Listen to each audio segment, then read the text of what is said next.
Uno de los flagelos a nivel nacional y también en nuestra ciudad son los accidentes de tránsito.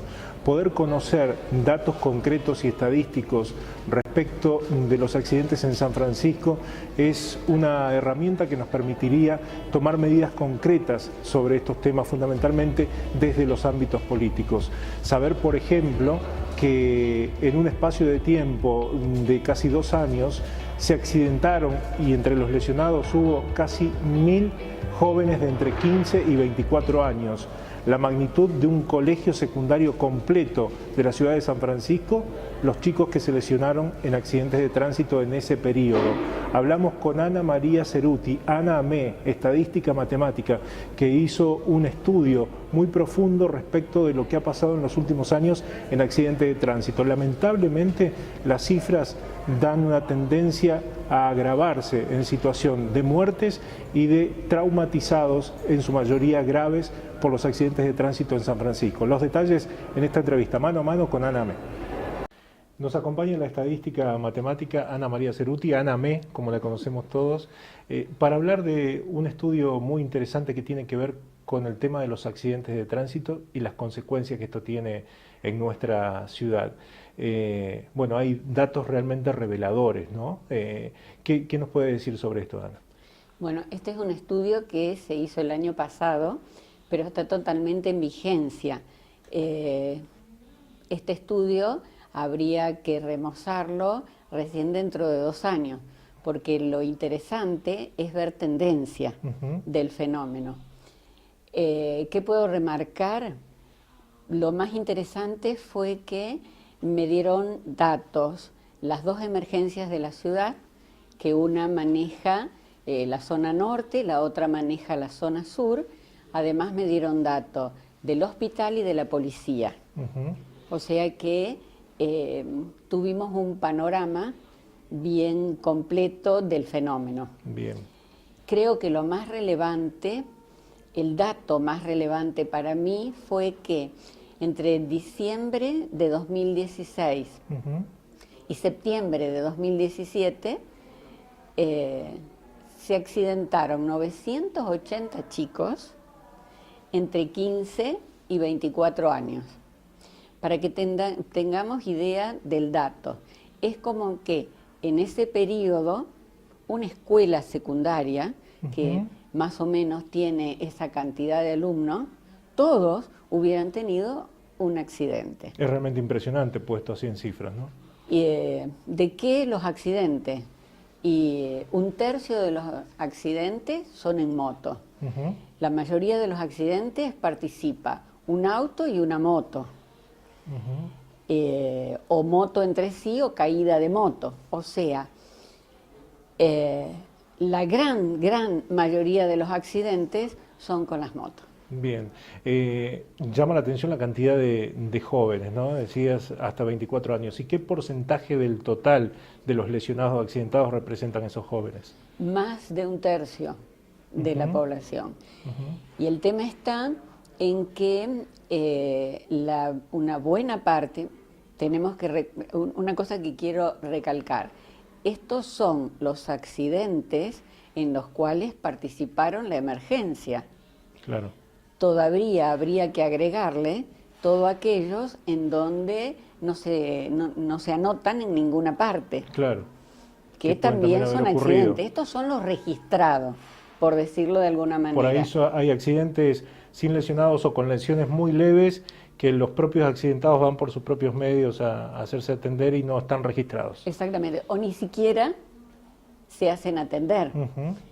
De esa cantidad de accidentes, la mayoría va al hospital. Y también es interesante cómo se ha incrementado la cantidad de días de internación. Lentamente, es decir, la pendiente de la recta que dibuja el fenómeno crece muy rápidamente. Eso tiene que ver con la gravedad de las lesiones, sin duda. Exactamente. La mayoría, 1/3 de las lesiones son de carácter grave. Básicamente politraumatismo de cráneo y después fracturas de todas partes del cuerpo, ¿no? Bueno, esto lo charlábamos con el jefe de la unidad de terapia intensiva del Hospital Iturraspe, el doctor Rodolfo Bufa, de qué nivel de incidencia e impacto tiene en el trabajo de la unidad de terapia intensiva del hospital. Es casi determinante la incidencia de atender la emergencia de los traumatizados en accidentes de tránsito. Y hay un vínculo que seguramente ustedes estudiaron también en esta indagación, que tiene que ver con el no uso del casco, ¿no? Bueno, y además yo agregaría otra cosa, que es el costo que tiene para la sociedad, porque si esa persona que está internada solo necesita un yeso, el costo es uno, pero si ya necesita algún tipo de operación y demás, los costos son siderales, y eso lo paga la sociedad. Sin duda, ¿no? La conciencia de que usar o no usar el casco no es una decisión personal, sino que es una decisión que impacta incluso en las políticas públicas y en cómo se destinan los recursos. De la cantidad de gente que nosotros teníamos en el relevamiento, de la cual tuvimos dato, porque no es un dato que siempre se consigne, de los que tuvimos datos, el 73% no tenía datos, no tenía casco, perdón, en el momento del accidente. Más de 7 de cada 10 no usaban el casco. Exactamente, no usaba casco. Teniendo en cuenta que, como decía, casi en el 100% de los accidentes hay motos involucradas. Exactamente. ¿Qué cantidad de accidentes tenemos hoy, o según este estudio, por día en la ciudad de San Francisco? Bueno, eso yo no recuerdo la cifra exactamente de cantidad de accidentes, sí sé que va en aumento, y lo que tengo más determinado es la cantidad de muertos por mes, por accidente, que en el 2015 no llegaba a un muerto por mes, en el 2016 era 1.19, en este momento ya estamos en 1.25, o sea, y entonces uno dice, bueno, sigue siendo uno. No sigue siendo uno, claro, porque a esta altura ya tengo 1 1/4, es como que va subiendo rápidamente. Exactamente. Estamos hablando nada menos de que 3, 4 muertes más al año en accidentes de tránsito. Y de jóvenes, porque la franja sigue siendo siempre la misma, los jóvenes entre 15 y 24 años. Qué interesante poder sistematizar estos datos como para tomar medidas, ¿no? Y orientar políticas públicas a ver si se puede mejorar la estadística. Yo a veces pienso, ¿qué hacen otros países en donde se maneja un auto, se maneja una moto? Primero hay una campaña de concientización.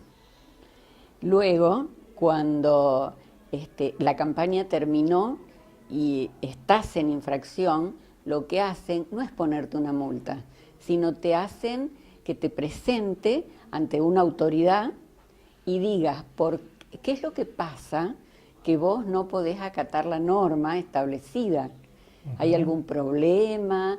Te hacen una charla, pero lo importante es que te hacen perder el tiempo, perdés el día de trabajo si estás trabajando, y si no estás trabajando, perdés el tiempo de ir y presentarte ante la autoridad correspondiente a explicar por qué no cumpliste con la norma. Y pasada esa instancia, la próxima instancia te quitan el vehículo. Hasta tanto no hagas un curso de concientización nuevamente para ver si te logran poner en el sistema. Sin Entonces, duda. es una, perdón, ¿no? Sí. Es una cuestión que no es de dinero, es una cuestión política. Sin duda, de política pública. Y también una cuestión de aprendizaje en el respeto, ¿no?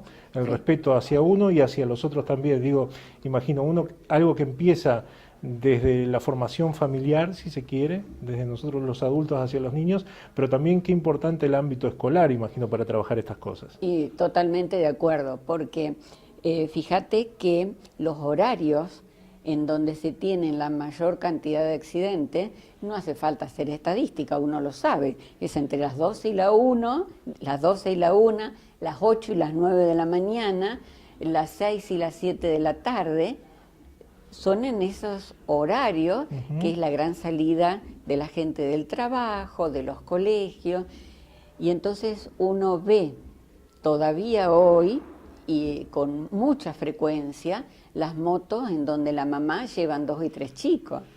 Entonces, ¿qué estamos haciendo con esos chicos? ¿Cuál es el mensaje que le estamos dando? Sin duda. Si no hay ninguna acción pública. Claro, exactamente. Cuando hablamos de acción pública, ¿qué crees que se está haciendo, si hay algo, y qué debería hacerse o qué está faltando? La verdad que no tengo idea de qué es lo que se está haciendo. Que yo cuento lo que veo, ¿no? Y me alarma en función de los datos, que los datos son duros. Las estadísticas, generalmente se le llama ciencias duras, ¿no? Por esto. Y no es cuando... a mí me gusta analizar las tendencias. ¿Por qué las tendencias? Porque no son fáciles de modificar. No es cierto que esto vaya a cambiar muy pronto. Si no tomamos acciones rápidas y profundas, en algún momento, cambiar una tendencia de un fenómeno es bien difícil. Bien. Sí, sí, detrás de la dureza de los números hay historias personales, ¿no? Ni hablar cuando se trata de una muerte, pero además de lesionados que quedan con discapacidades de por vida muchas veces. Exactamente. Ana, muchas gracias. Gracias a ustedes.